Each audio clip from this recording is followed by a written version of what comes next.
And then the fourth pick were made, and so for the rights to Eli Manning, the Chargers, they got the Phillip Rivers, and then they get this pick right now, the 12th overall, which would have been the Giants' #1 pick. Hence, the Giants don't have a first-round pick this year.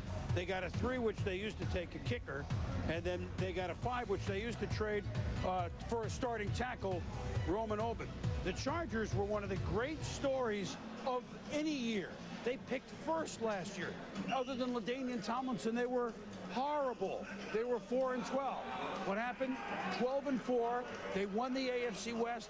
Clearly a team not only on the move, on the Kawasaki move. Let's go out to the West Coast. George Smith is with the Chargers. George? Well, Chris, for the first time in a long time, the Chargers are not desperate to fill any holes. They're sitting in a pretty sweet position with 2 picks in the first round. The conventional wisdom is that they'll go for help on defense, look for someone to help them out with the pass rush. But in talking with Coach Marty Schottenheimer and also GM A.J. Smith, they say they have the luxury of taking the best talent available. But right now, there are a couple of guys looking pretty good. With the 12th selection in the 2005 NFL Draft, the San Diego Chargers select Sean Merriman, linebacker, Maryland. That cabbie knew what he was talking about, bro. I got a change back from the fair, too, by the way. Around for the Chargers. Hi, George? Hey, Boomer. Well, the first thing I should point out is how relaxed the atmosphere is out here compared to last year when the whole Eli Manning saga was going on. A whole different story out here. Now, the big rumor going on yesterday was a possible trade involving Simeon Rice coming over here from the Buccaneers for the number 28 pick. That seems to be a dead issue now that they've satisfied their need by picking Sean Merriman, a guy who's going to help them with that pass rush. So they seem to have satisfied that need. So we're thinking that they'll go to the other side of the ball. They're looking for help on the offensive line, possibly a tackle, and also at wide receiver. So they've got the defense taken care of. Maybe they'll go to the offensive side this time. Boomer? Look, here's a team that have the staying power to stay where they moved. I mean, they made an unbelievable move up the ladder from worst to first in the division. And I thought they had to get an edge defensive player and a receiver out of this first round, and you just wonder if Roddy White was one of their targets, but now the Falcons obviously have grabbed him. Yeah, you look at the secondary, free safety maybe, but I think certainly wide receiver. Well, like we said, we will be on ESPN2 very shortly on a day of the big game with Alex Smith being selected by the San Francisco 49ers. On ESPN, the regular NBA playoffs, tripleheader, Houston versus Dallas. NFL Draft, watch us on ESPN2 until conclusion. This has been a presentation of ESPN, the worldwide leader in sports. Now let's go down the road to Times Square to my good friend, John Saunders, where the Lightning Bolts. With the 28th selection in the 2005 NFL Draft, the San Diego Chargers select Luis Castillo, tackle from Northwestern. Now there is a story here. Luis Castillo, who many thought fell out of the first round. He was quite forthcoming in admission. First, the player, Luis Castillo, before the off the field, well, involved on the field, now from Northwestern. Well, you know, Marty Schottenheimer, defensive-minded coach, takes Sean Merriman to upgrade the defensive line. We talked what a weak link that was. The guys surrounding Jamal Williams, and all of a sudden now come back with Luis Castillo, a kid who, when you look at Northwestern, played in a lot of football games, 31 consecutive games, battled through some minor injuries, a classic all-out hustler. Then he went to the combine, and he goes and puts up big numbers. You're talking about a kid who's 6'3¼ 305, ran a 4.86, did 32 reps, and had a 34.5 vertical. And I think at that point you say, okay, wow, this kid is a physical specimen. But you go back and look at him at Northwestern, I don't think he dominated play at Northwestern like those numbers would indicate. I thought he was a second rounder. Obviously, Marty Schottenheimer disagrees, taking him ahead of 2 kids from USC, Mike Patterson and Sean Cody. You know, it's interesting. There were some teams that had late first-round grades on him. I know of one team in particular that knocked him down a full round because Luis Castillo tested positive for steroids at the Indianapolis Scouting Combine. Now, the steroid was andro, which the NFL now classifies as a steroid. And Luis Castillo was upfront about it in a letter with teams. He said, yes, I took this. I had a painful elbow injury that wasn't healing. I wanted to perform well at the Combine. He took it for 5 days. He tested positive. That's a surprising part because this is one of the smartest players in the draft. But obviously for the San Diego Chargers and many other teams, it was not going to be a problem. In fact, his coach and Lewis provided the medical records from Northwestern that showed he had not tested positive during his stay at Northwestern. And every defense, and you know, we just got to keep feeding the engine, as we say. We got to feed the engine. Let's go. We got to keep ramped up.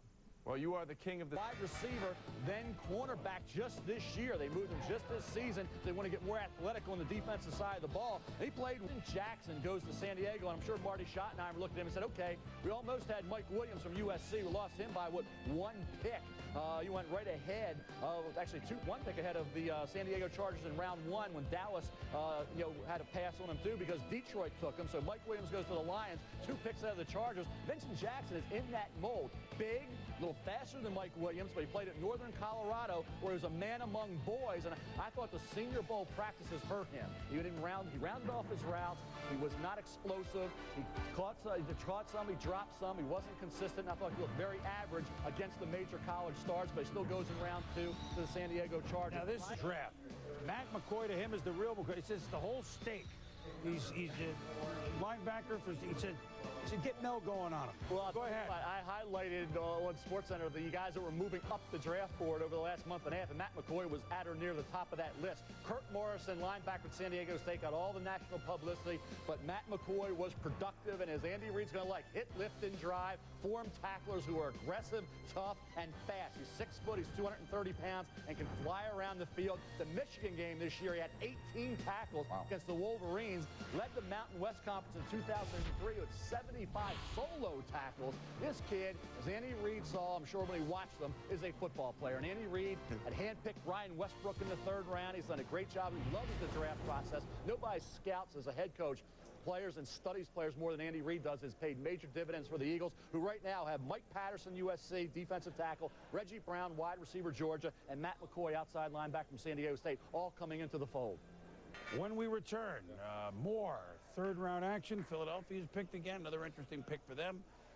Giants have gone Notre Dame as a play. Okay, so Eric Green was Arizona. Then Denver picks a corner. Ryan Moats, boy, that's a tough running back going to Philadelphia. Kirk Morrison to Oakland, inside linebacker, San Diego State, who you mentioned when you talked about McCoy. What do you do to San Diego, man. Merriman got the call from the Chargers at his Maryland home a little before noon Pacific time. He's on his way to San Diego as we speak. He'll be athlete, an extremely competitive young man that we'll put in a location where he can get after the quarterback. He has played both linebacker as well as with his hand on the ground rushing the quarterback, and that versatility, quite frankly, was one of the factors that was a part of our decision to select him. Yes, we went through that and very comfortable with it. If we were uncomfortable with it, he would not be a San Diego Charger. To suggest that because a young man did this one time means that he lacks character, I think is unrealistic and quite frankly unfair. A 3rd round pick. With their 2nd round pick, they got a big wide receiver that they needed named Vincent Jackson from Northern Colorado. He's 6'6". The Broncos, by the way, of Denver, they grabbed Maurice Clarett. You are an avid viewer of the Prep Pigskin Report. You know that Alex Smith was about the 4th or 5th best player his Helix High School team had.